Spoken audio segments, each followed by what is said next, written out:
Namaskar, you're watching News Night. I'm Shubhendu Ghosh. For a long time, COVID pandemic was predominantly seen as an urban phenomena, but we now know that it may not be true. As we speak, it is penetrating deeper into our smaller towns and villages. Challenges in these areas become bigger because of the limited health infrastructure. In the show today, we take a closer look at the plan drawn up for timely COVID response in vulnerable areas beyond our cities. In other news, we also track the movement of cyclonic storm Taute as it crosses Kerala, Karnataka and Goa. In international development, violence, destruction, death toll continues to mount in the Israel-Palestine conflict. All that and more. First, the top stories. India continues to battle COVID pandemic. Health Ministry issues SOPs for effective COVID management in peri-urban, rural and tribal areas. Focuses on facilities for testing and monitoring. Roundup. Focus on distribution of medical kits for home isolation.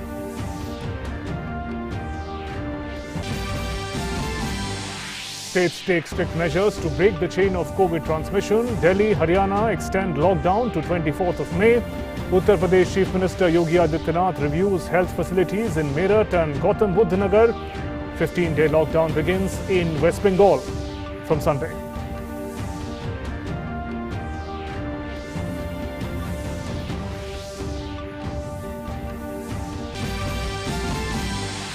Efforts on across the country to meet the demand for medical oxygen. Railways has transported over 9,400 metric ton of oxygen till date with the help of 150 oxygen express trains.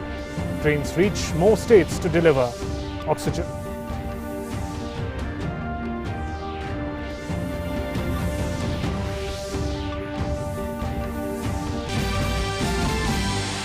Centre ramps up supply of crucial drugs to states, supplies 76 lakh remdesivir injections from 21st April to 23rd of May. 500 oxygen bed hospital opened in Panipat. PSUs also come forward to provide aid during pandemic.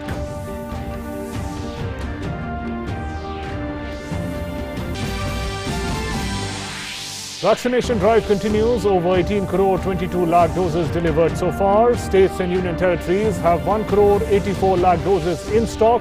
Second shipment of Sputnik vaccine reaches Hyderabad.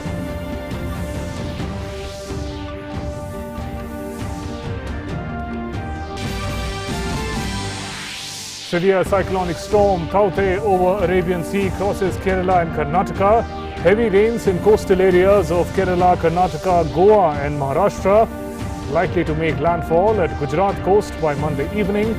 Warning issued as tidal waves likely to inundate coastal areas of Gujarat.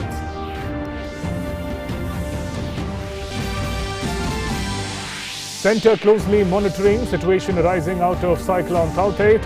Home Minister Amit Shah chairs meeting with affected states, says focus on minimizing damage. Cabinet Secretary Rajiv Gauba takes stock of the situation with MCMC.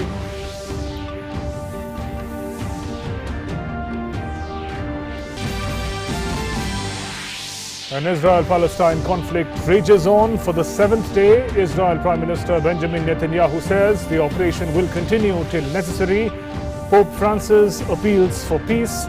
United Nations Secretary General calls for immediate ceasefire, says talks are the only way forward.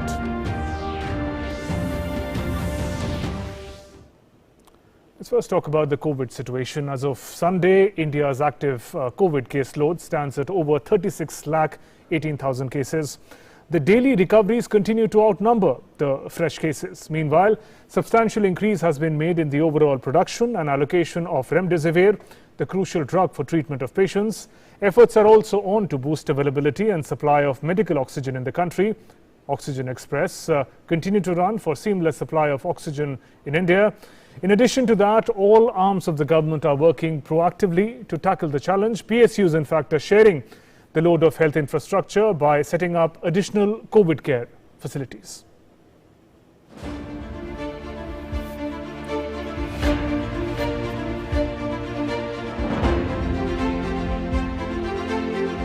India continues to fight the COVID pandemic, ushering in all resources under her command to mitigate the crisis.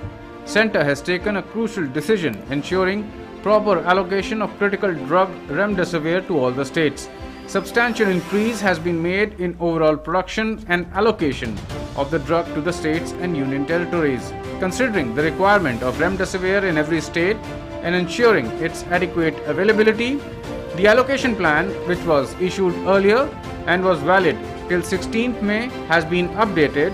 Allocation plan valid till 23rd of May has been prepared jointly by the Department of Pharmaceuticals and the Ministry of Health and Family Welfare.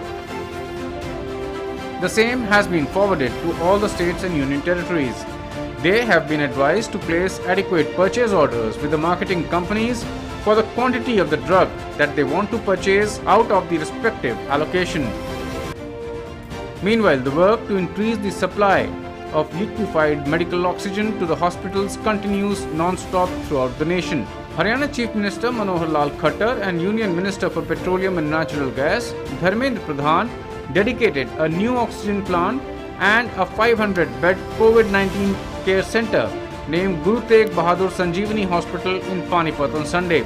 The oxygen will be directly supplied to the COVID care center via pipeline from the refinery.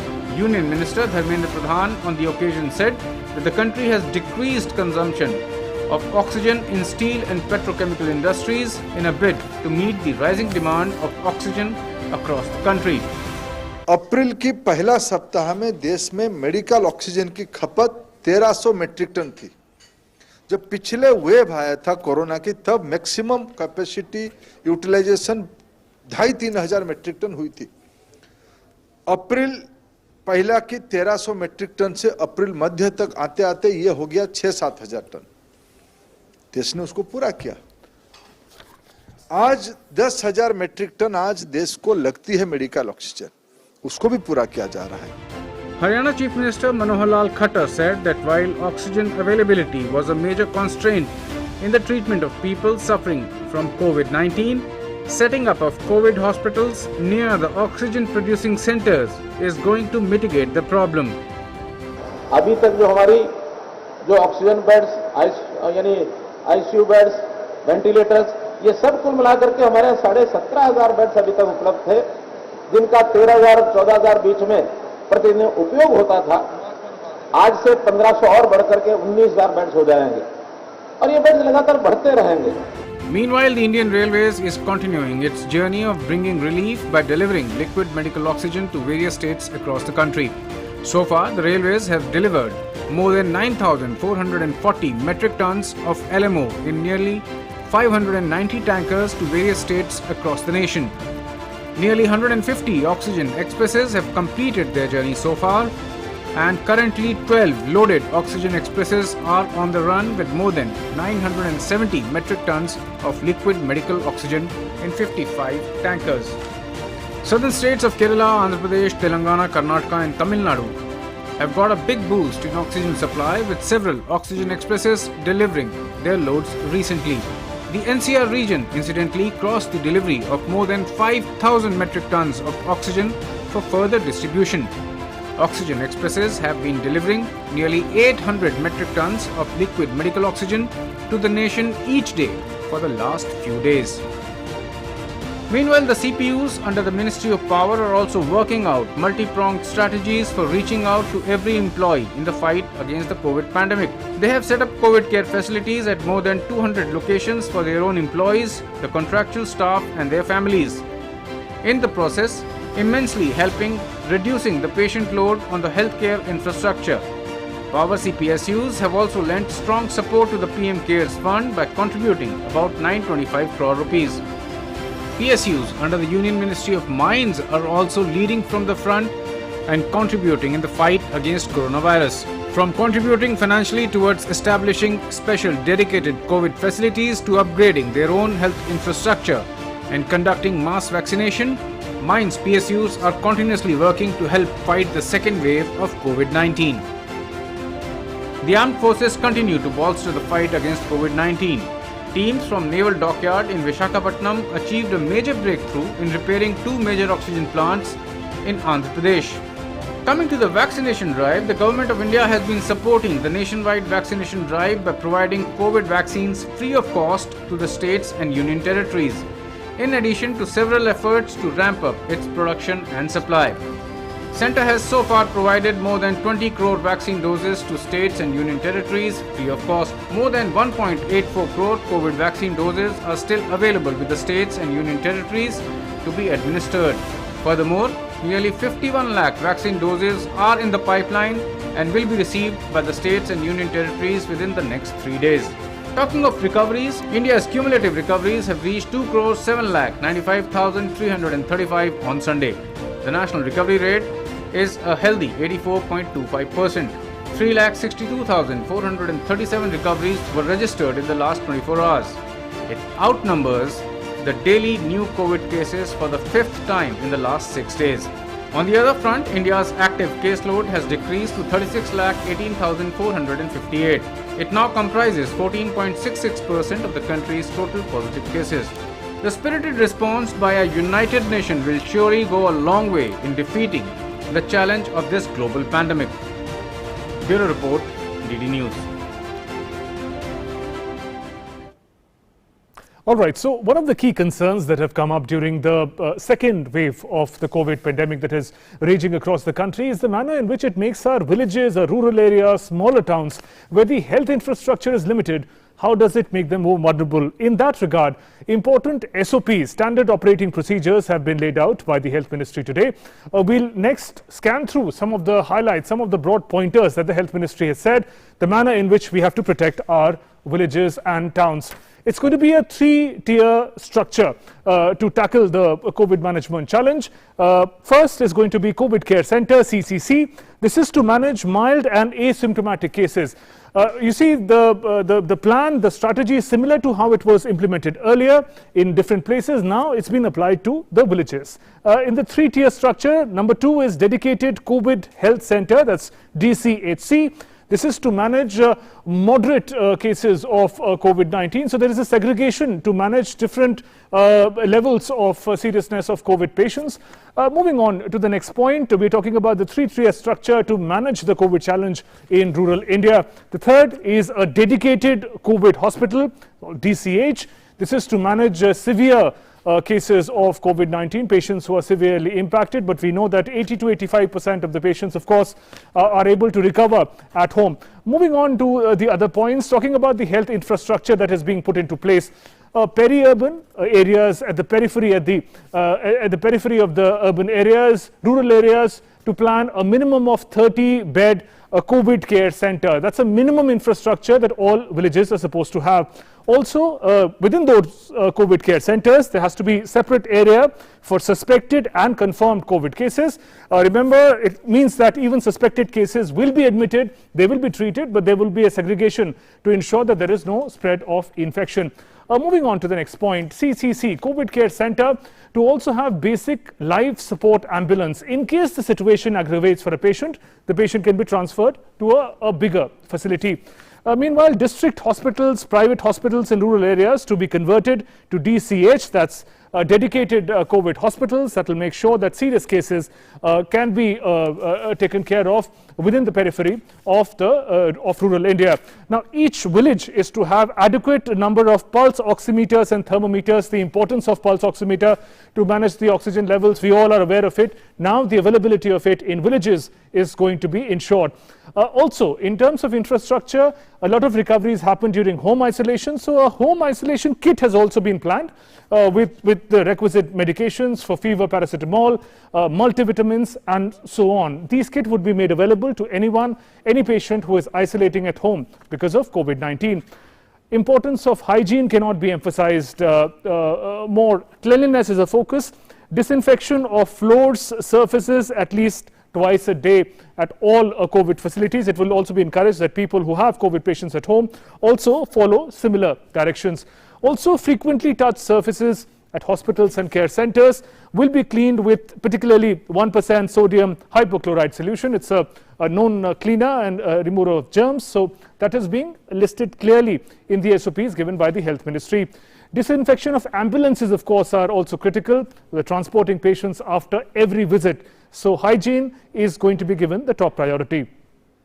Particularly the strategy for tribal areas, we know that When we talk about health infrastructure being vulnerable in rural areas and tribal areas, it may be in a poorer state. So mobile medical units have been planned.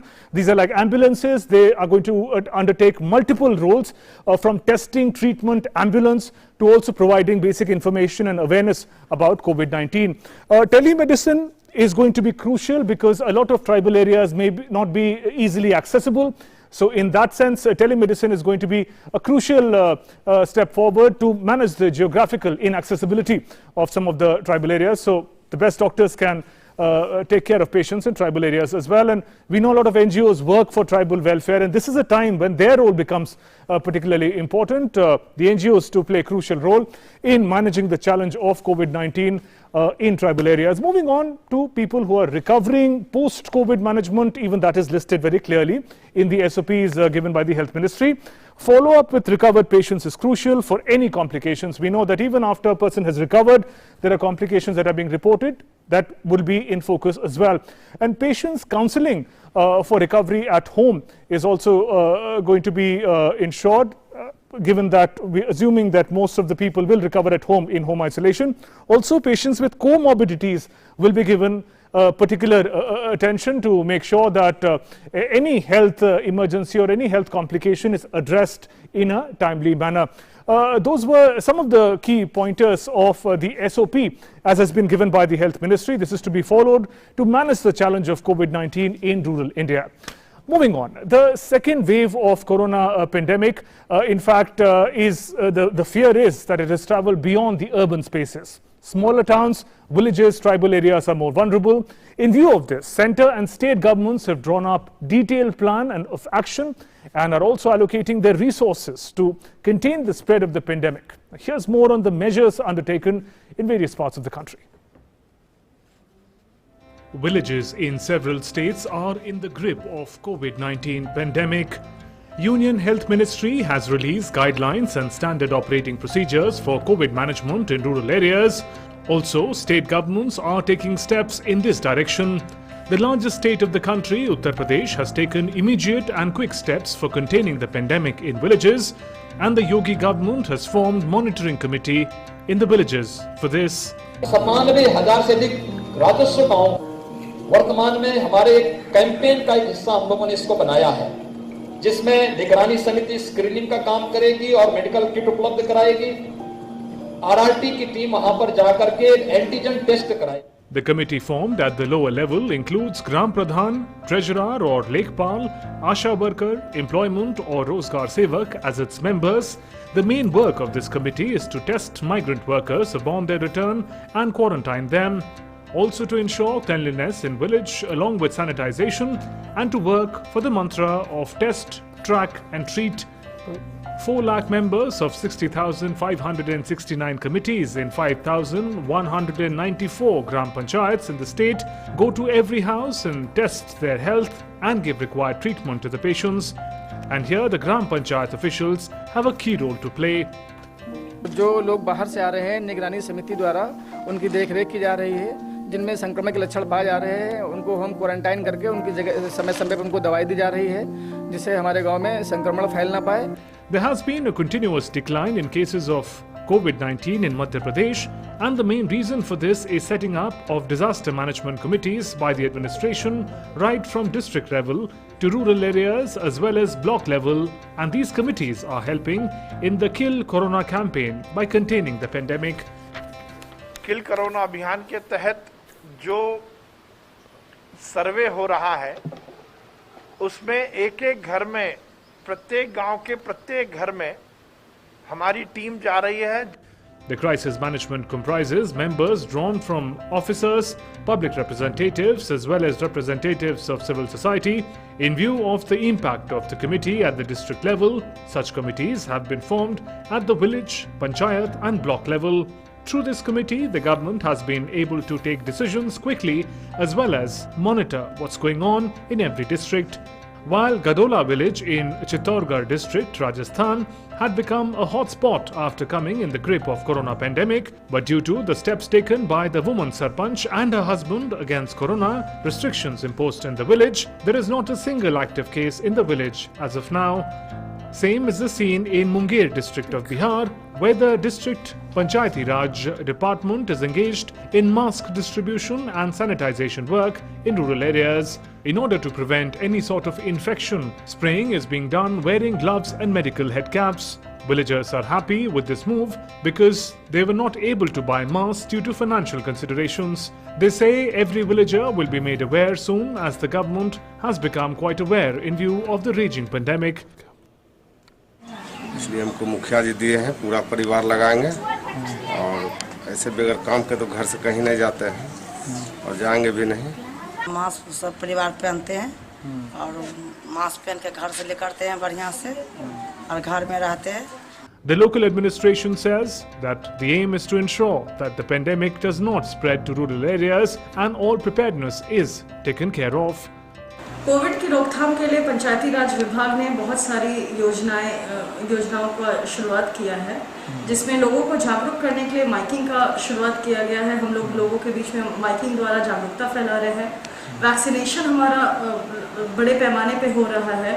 आपका sanitisation की व्यवस्था की गई है, जिसमें आपके सारे पंचायत को, वार्ड को, इसमें सारे को कवर करते हुए हमें सैनिटाइज करवाना है। Monitoring, surveillance and precautions during every form and wave of the pandemic is effective. A vigilant government along with public participation and monitoring policy will be effective in ending the impact of corona infection. With Ashutosh Shukla in Lucknow and inputs from Patna Bureau, DD India. And after causing unprecedented mayhem, the peak of the second wave of COVID pandemic may be behind us. The curve representing new cases is plateauing in most cities.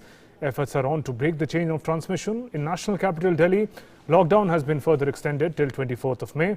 Revised lockdown guidelines have come into force in Bihar. Gujarat government has launched Mera Ward Corona Mukt Ward program in the state. Meanwhile, in West Bengal, complete lockdown of 15 days began on Sunday. Uttar Pradesh continues to register a decreasing trend in the new COVID cases as well. Positivity rate has come down. Here's a roundup. India continues to battle coronavirus disease with all its might. After a vertical surge in COVID infection in the second wave, now the curve is plateauing in most of the cities. States are taking all measures to prevent the infection further in more areas. Keeping this in mind, the state governments have clamped either corona curfew or complete lockdown in its jurisdiction, and strict vigil is being maintained by various agencies to keep a close eye on the movement of people. Only essential activities are allowed in most parts of the country.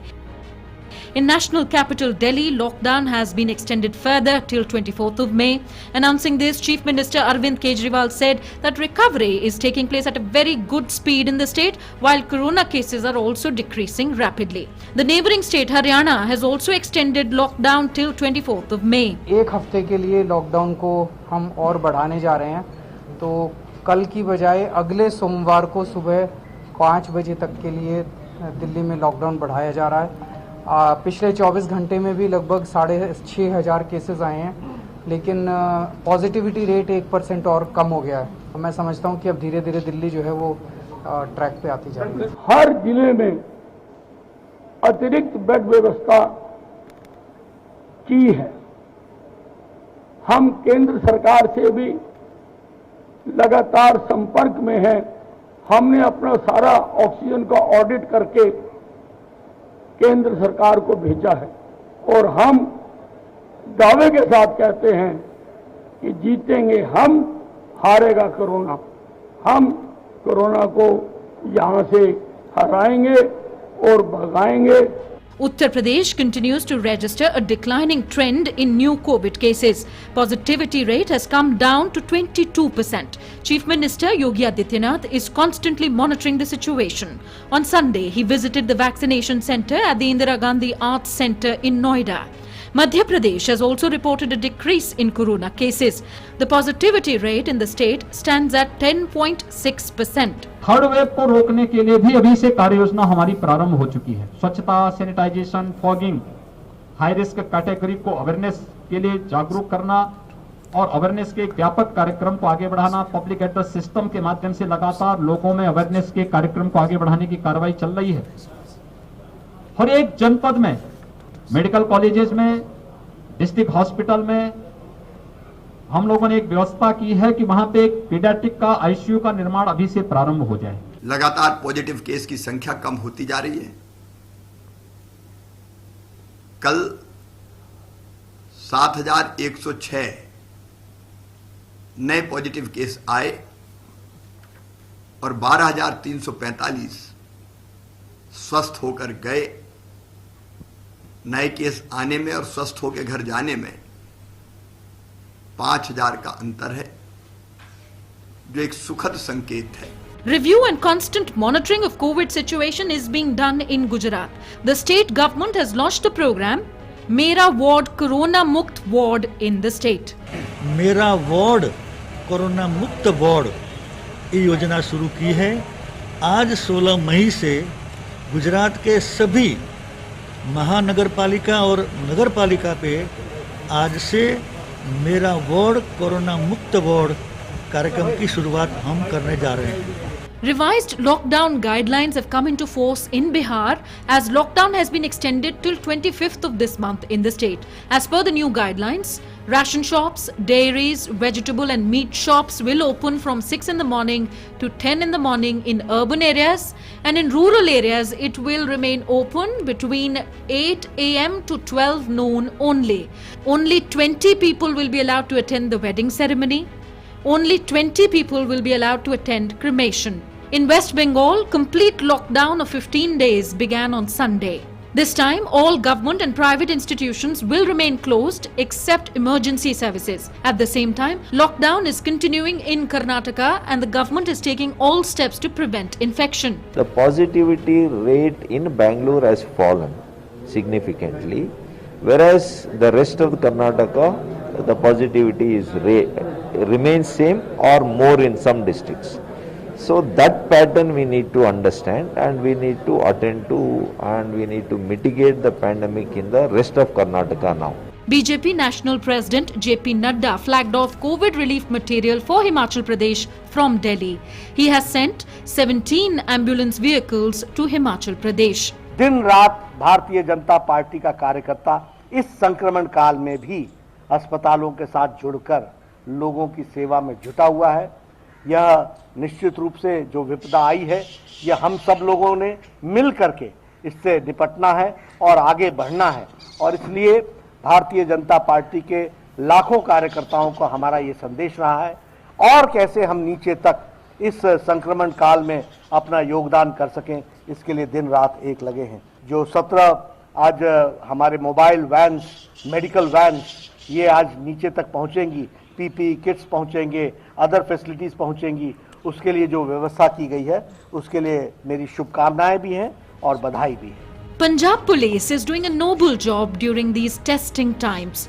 They are preparing food themselves and taking it to the doorsteps of COVID patients who are in need. The outcome of stricter lockdown is visible in many states. Now the need of the hour is to follow COVID-appropriate behavior at all times to further prevent the spread of COVID-19 infection. Bureau Report, DD India.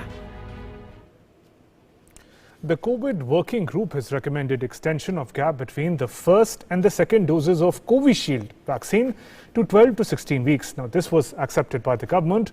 The COVID digital portal has also been reconfigured to reflect this extension of the interval between the two doses of Covishield from 12 to 16 weeks. However, there have been reports in a section of media suggesting that people who had already booked their appointment for the second dose in less than 84 days on CoWIN are being turned back from vaccination centres. Now, it is clarified that the requisite changes have now been done in CoWIN digital portal.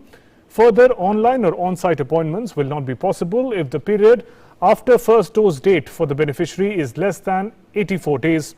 Additionally, already booked online appointments for second dose of Covishield will remain valid and are not being cancelled by CoWIN. Union government has reiterated to states and union territories that the online appointments booked for the second dose of Covishield prior to this change of the interval between the two doses of Covishield must be honoured. Union Health Ministry has advised states and union territories that the field staff may be instructed that if such beneficiaries do come for vaccination, the second Covishield dose must be administered and they must not be turned away. And that brings us to the issue in focus this evening. We're talking about COVID management in rural India, how to protect our towns and villages from the COVID pandemic. And two special medical experts are joining me for the discussion. Professor Dr. Nitin M. Nagarkar, Director and CEO, All India Institute of Medical Sciences, Raipur, and Dr. Sanjay K. Rai, Professor Community Medicine and Principal Investigator, COVID-19 Vaccine Trail, All India Institute of Medical Sciences, Delhi. Good evening and welcome to both of you gentlemen. Dr. Rai, if I can begin with you. Now, it is well known that there is a wide gap between the health infrastructure in our cities as compared to our smaller towns and villages. But we also know that COVID does not distinguish between a city and a village. Given the SOPs, the planning that has come forward today, how prepared do you think as a medical expert we are to tackle the challenge in rural India? See, the first wave, if you see the first wave, that was predominantly was an urban phenomenon. But now cases and death both reported from rural area, peri-urban area, and also from the travel area. So that's why Government of India realized this, and today they released this SOP for your rural area. So rural, peri-urban, and also for your travel area. The main focus is definitely the health infrastructure, as you rightly mentioned. It's not like urban area. So in India, it's a three-tier delivery system. Healthcare delivery system is a three-tier delivery system. So primary, secondary, and tertiary level. So rural is a mainly primary level hospitals. So primary level hospitals are not equipped. East PSC, they are having 6 beds. CSC are having 30 beds, but oxygen and all other equipments are not available there. So that's why there was a need to release this type of guidelines. So this guideline is focusing on various aspects, like first, the most important is surveillance, screening, isolation, and referral. And that is that will be done by ASA. So active surveillance, active SARI cases surveillance will be done by ASA. And then there is a provision of also in each village that there should be a CCC, COVID care centers. That we can manage mild cases there, although 80 to 90% they have mentioned that we can manage at home also. But if suppose if just like in urban guidelines, if we were unable to manage at home, then in CCC we can manage, and that will be managed by village pradhan and ASA, ANM. So these are the guidelines, and now it's a need of ours to release these guidelines, and at very right time, Government of India has released this. Yeah. Right, Dr. Nagarkar, from you, I'd like to know your thoughts on how big the challenge is in rural India. When we talk about home isolation being a solution for most of the patients, we talk in the context of urban spaces, but home isolation in rural areas and smaller towns would look entirely different. How do you reflect on the challenge that faces us? Yes, definitely. And I think like Dr. Rai has mentioned, if we see the wave last time, it was mainly centered to those people who had actually come from abroad or those who are in the urban areas. Right. But definitely this time, because the virus transmissibility has been much higher, and that's why we've been seeing that the cases have arrived from the tier 2, 3 cities as well, from the semi-urban areas, and also from the tribal belt. All the numbers are not so many, but definitely the transmissibility is more. We know that people from the rural areas visit the urban areas because of commercial purposes, education, social activities, education, etc., or medical purposes. So definitely that movement is there in the public. We definitely have the guidelines now which are given by the government, and medical facilities to the extent of the primary level are available close to the rural areas. They have their PHC, their CHCs. The government has also enhanced the testing facilities, the RT-PCR, in most of the medical colleges, which is now compulsory. So the testing facilities are available close to the person wherever they reside. Of course, India has a huge hinterland, and there will be issues related to the logistics. But I think the awareness is now there, and I think the telemedicine facility or the link up between the public as well as these medical facilities is now available. And of course, that needs to be explained to them when we talk of the isolation at home, or because those principles are very important and they should be practiced, whether maintaining the hygiene, keeping your distance, and if there is any worsening of symptoms, there should be a facility or ambulance or logistics to take you to the next best medical center. So I think those things are important, and we have to save lives in the rural as well as in the semi-urban areas. A proper referral pattern needs to be developed, which I think is the need of the hour, especially when we know that more and more patients in the towns and villages are likely to get involved with this infection. But I think we now have a system in place, and we know that these cases have increased this time in the second wave, and the possibility of more patients in these areas getting infected. So the plan is already there, and these patients can visit those medical centers like Dr. Rai has mentioned, the COVID care centers which have been set up close to their area wherever they reside. And as need be, the sicker patients can be transported to the secondary or tertiary level care centers. Right. Dr. Rai, timely medical advice for a COVID patient is invaluable. Again, in the context of providing healthcare in rural India during the time of the pandemic, how important would be the role for doctors in cities like yourself through telemedicine, the manner in which you can provide the aid that may be required, because a lot of rural areas, a lot of tribal belts may not be easily accessible physically. So the telemedicine concept becomes very crucial, it seems here. Yeah, you are absolutely right in this telemedicine, and there is a provision, even in this guideline, there is a provision that telemedicine consultation will be provided if they want. So there is a proper referral system, like from CCC, that is from a village, that is actually at village level. Government of India has requested to create a facility for at least 30 bedded at village level. Then, and they will manage mild cases only, less than your oxygen saturation 94. In majority of villages, we don't have pulse oximeter. So these CCC, they will have pulse oximeter. Our ANM and ASA worker will train them for how to measure oxygen, etc. Then they will have also this kit, one kit with paracetamol and some basic drugs. Not all the drugs like ivermectin, paracetamol, etc. And then also they are providing this testing kit, rapid testing kit. There is a lack of testing in rural areas. So they are also providing this kit also to these, and a training will be provided to them. So overall objective is to improve the case management at rural area. First, identify cases, identify early danger sign, refer timely so that we can prevent the deaths.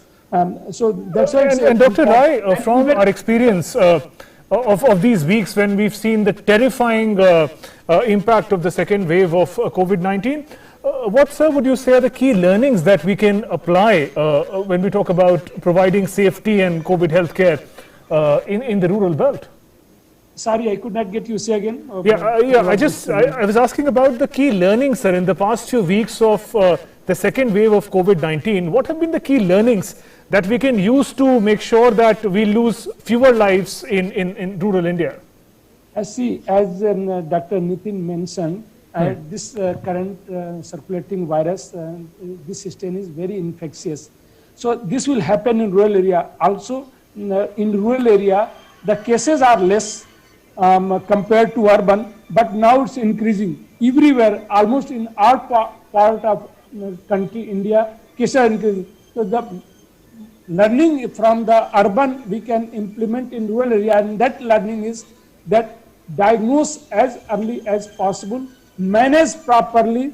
Majority of cases, see, few deaths occurred in urban area because of lack of oxygen, etc. So that's why these hospitals, even primary centers, now there is a provision to provide oxygen at all these centers, both oxygen concentrator, etc., so that we can save lot of lives. So this is the main learning from the urban area we can implement in the rural area. Right. And Dr. Nagarkar, if I can come to you, one of the things we've seen is the absolutely indispensable role of oxygen, medical oxygen, in providing relief to many COVID patients. On that front, Dr. Rai mentioned some certain points, but again, talking about rural areas, talking about tribal belts where access to sophisticated medical equipment may not be possible for some patients, how significant would be that supply chain to make sure that more serious patients are transported to facilities where there are these advanced health facilities available? I think that's very, very important, because this was one thing which we have noticed in this particular second wave, that the saturation was falling very rapidly in certain cases. Yes. And we need to really triage, means we should be able to identify which are those patients who can well be managed at home, and those are the ones who are now showing those signs and symptoms which require early referral to the next whichever medical center is available. And in that context, most important was the availability of oxygen, because that is the first thing. It's almost like a first aid to be given to these kind of patients. And if it can be provided in the medical center, the PHC, the CHC, or the sub-centers, wherever it is, that facility will have to ensure. And definitely the provision of these facilities, the basic medical facilities, because many patients also are coming with nausea, vomiting, and diarrhea, to provide IV fluids, to provide steroids, of course, under medical care, under the supervision of, if there is an MBBS doctor around over there. So those logistics are important, and we need to identify those centers close to those areas so that a network can be created. A logistics can be created for that particular rural belt also, that where such kind of patients can be sent in case there is a deterioration in the condition. Because definitely we want to reduce the mortality. I do agree that the population density in the rural areas will be less, it is sparse. Yes, we need to find logistics so that a referral pattern is developed. So to transport that patient to the next best medical center, at least in that area. And in that case, if the patient is really sick and requiring referral to the secondary or tertiary care, the ambulance facility should be available from there. Right. Also, Dr. Nagarkar, while we all agree that doctors have been on the forefront of the fight against the pandemic, but when we talk about fighting the pandemic, utilizing the rural infrastructure and the human resource that is available, the role of Anganwadi workers, the Gram Panchayat, this infrastructure becomes crucial, whether it's community information awareness spreading or making everyone aware of the challenges that lies ahead. They have a huge role to play, and I think they have been doing that. In fact, they have been in the front when it comes to taking our various health activities of the government, the public health related activities.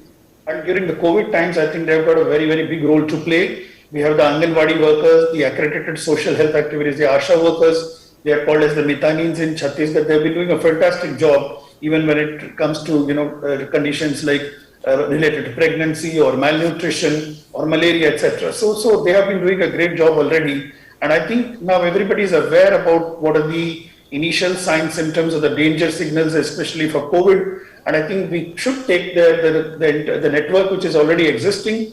They have a role to play in cases of passing on the information and also identifying those cases and getting them transported to the next medical center.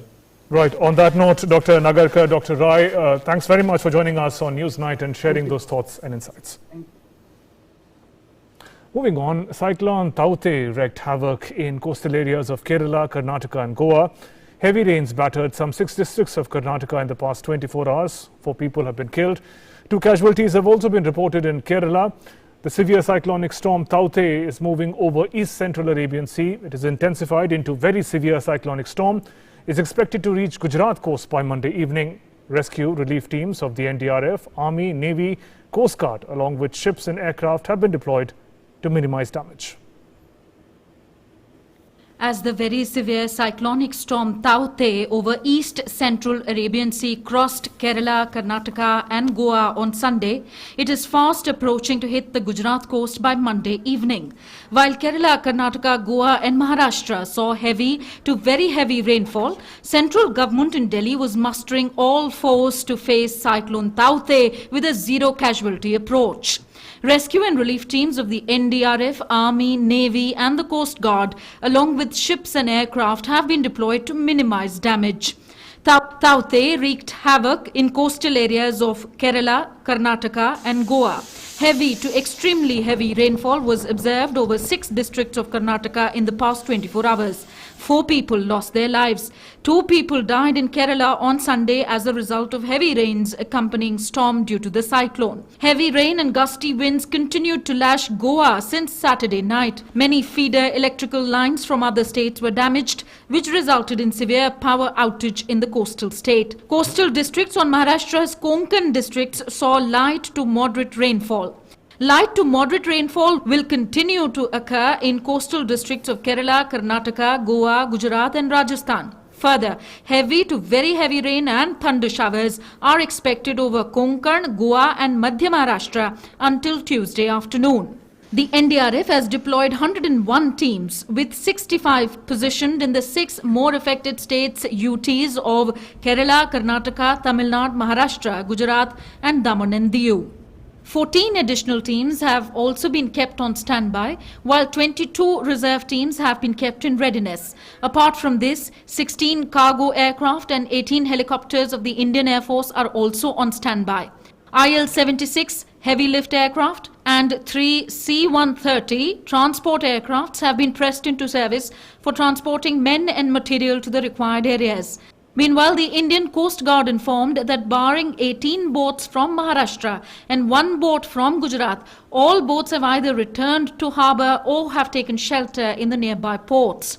Efforts were in full progress for safe return of the remaining boats. Prime Minister Narendra Modi is constantly monitoring the situation. On Saturday, he held a high-level meeting to review preparedness and directed to take every possible measure to ensure that people are safely evacuated while maintaining supply of essential services. Home Minister Amit Shah chaired a review meeting with the Chief Ministers of Gujarat, Maharashtra and administrators of Daman and Diu and Dadra and Nagar Haveli to assess their preparedness to deal with the situation. He specifically reviewed the preparedness of all the health facilities, including adequate power backup arrangements in all COVID hospitals, labs, vaccine cold chain and other medical facilities in the areas likely to be impacted by the cyclone. Minister of State for Ports, Shipping and Waterways Mansukh Mandavia on Sunday also reviewed the preparedness of all the ports and maritime boards of all states of western coast of India. BJP President JP Nadda also held a meeting with party MPs, MLAs and state office bearers of Goa, Maharashtra, Kerala, Karnataka, Daman and Diu and Gujarat through video conferencing regarding relief work. Cabinet Secretary Rajiv Gauba also chaired a meeting of the National Crisis Management Committee in view of the cyclonic storm. Taute is likely to intensify during the next 24 hours. It is likely to move north-northwestwards and reach Gujarat coast by Monday evening and cross Gujarat coast around Tuesday early morning. प्रधानमंत्री जी, गृह मंत्री जी सतत गुजरात की चिंता करते हुए हमारे संपर्क में है, उनका मार्गदर्शन मिल रहा है और मदद भी पूरी मिल रही है। पूरी तैयारियां राज्य सरकार ने की है। The Met Office issued orange alert for the coasts of Gujarat and Daman and Diu on Sunday. और आज आफ्टरनून में ये गोवा से लगभग 150 किलोमीटर दूरी पे वेस्ट नॉर्थ वेस्ट दिशा पे केंद्रीभूत है और ये फास्ट मूवमेंट इसका देखें तो ये लगभग नॉर्थ डायरेक्शन पे अभी तक मूवमेंट कर रहा था। आज नून के बाद ये नॉर्थ नॉर्थ वेस्ट मूवमेंट शुरू किए हैं। 17 तारीख और 18 तारीख को गुजरात का जो कोस्टल डिस्ट्रिक्ट है वहाँ सबसे ज़्यादा बारिश होने का उम्मीद किया जा रहा है। वहाँ heavy to very rainfall at few places होने के साथ साथ एक्सट्रीमली हेवी रेनफॉल भी कुछ इलाके में होने का पूर्वानुमान है। District administrations across the affected states and UTs have been asked to take prompt action with zero casualty approach. Moreover, all public and private COVID hospitals have been asked to keep windproof windows, doors, glass and temporary structures so that they are not damaged due to heavy winds. With inputs from Thiruvananthapuram, Panaji, Mumbai and Ahmedabad bureaus, DD India. Let's now scan through some more news and updates from around the country in National Roundup. Centre has directed states to prevent dumping of dead bodies in Ganga and focus on their safe disposal and providing support for ensuring their dignified cremation. The Central Pollution Control Board has been assigned the task of overall monitoring and giving guidance to state pollution control boards and to take up advanced analysis in the matter. Amid the second wave of the corona pandemic, the central government has made all arrangements for free distribution of food grains. Secretary, Department of Food and Public Distribution, Sudhanshu Pandey said that several people are being benefited and Food Corporation of India has played an important role in ensuring uninterrupted supply of food to all. Last rites of Soumya Santosh, the Indian national who was killed in a Palestinian rocket attack in Israel, was held at a cemetery in Idukki, Kerala. Besides locals and leaders, Consul General of Israel in South India, Jonathan Zadka, also visited Soumya's residence to pay homage. Customs officials at the Chennai International Airport seized 1.8 kilograms of gold worth 89.2 lakh rupees. The two accused were later arrested. The Central Bureau of Investigation has arrested 2 officers of the Central Drug Standard Control Organization at Ahmedabad for allegedly taking a bribe of 3.5 lakh rupees from a person who is into medical device manufacturing. The CBI also conducted searches at the premises of both the accused and recovered over 25 lakh rupees cash and some documents. Senior Congress leader and Rajya Sabha member Rajiv Satav died following post-COVID-19 complications. Prime Minister Narendra Modi and several other leaders expressed grief on his demise. Satav was undergoing treatment at a private hospital in Pune. Let's now take a look at some international stories that are coming in. Hospitals in Nepal are running out of oxygen and beds amid rising cases of COVID-19 in the country. Nepal reported over 8,000 new infections on Saturday, taking the total cases since the pandemic first struck Nepal to 4,47,704. There have been so far 4,856 casualties reported. Many private and community hospitals in Kathmandu have said they are unable to take any more patients due to lack of oxygen. There was shortage of both the gas and canisters as relatives of patients can be seen outside of oxygen factories hoping to refill their cylinders. Taiwan, which has been among the most successful globally at containing COVID-19, has introduced 2 weeks of strict social distancing measures as it reported more than 200 new cases in the first significant community outbreak of the virus. An outbreak this month ballooned to 206 new locally transmitted cases, the health ministry said, adding that 186 of them were in the capital Taipei and its outskirts. Authorities further announced on Sunday that they were stepping up testing and that hospitals would have to suspend all but the most urgent critical surgery and treatments until the risk of COVID infection recedes. Australian government is sticking to plans to start reopening the country to rest of the world only from mid next year, resisting mounting pressure to end the international border closure.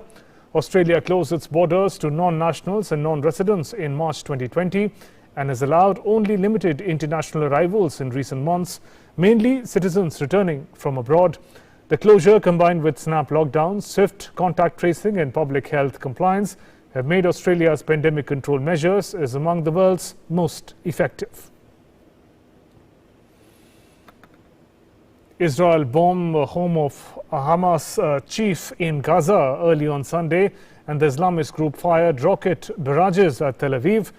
Health officials said at least 3 Palestinians were killed in Israeli airstrikes across the coastal enclave, while several others were injured.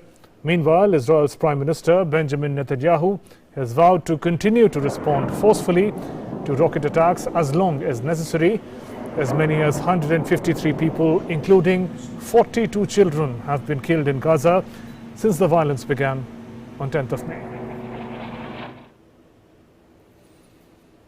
Envoys from United States, United Nations and Egypt were working to restore calm.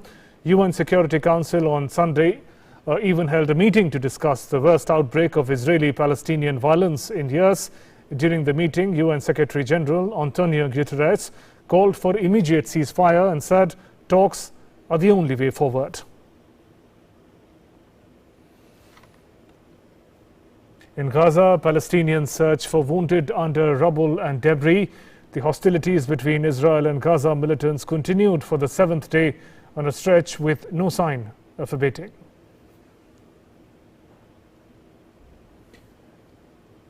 Pope Francis on Sunday called for an end to conflict in Israel and Gaza. He said deaths of innocent people, including children, in the recent days was unacceptable. He appealed for calm and asked those responsible to end the clamor of weapons, taking the path of peace. Meanwhile, both Israel and Hamas have insisted that they would continue their cross-border fire.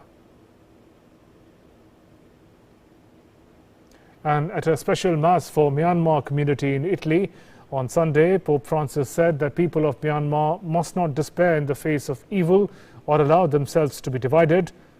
Pope, who had been repeatedly denouncing the coup, also urged the people of Myanmar not to yield to the logic of hatred and vengeance, nor compromise their values.